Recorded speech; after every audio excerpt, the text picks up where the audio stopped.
Alright, it's time for drama updates. Please don't forget to subscribe my video. Galit ni Jericho ay nagbalak siya na patayin si Aurora. Nagdadalawang isip siya paano niya ito magagawa nang hindi siya pinaghihinalaan. Kaya gagawa ng patibong si Jericho pag-aawayin niya si Sam at Aurora para ang mapagbintangan ay si Sam. Ngunit magaling si Aurora makiramdam. Alam niya na may isang tao na nagtatangka sa kanyang buhay.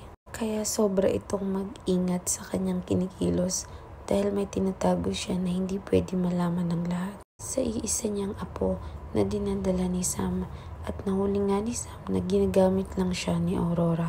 At napagtanto ni Sam na pwede niyang gamitin ang baby para malaman nila ang katotohanan. Ngunit si Aurora ay napakaingat.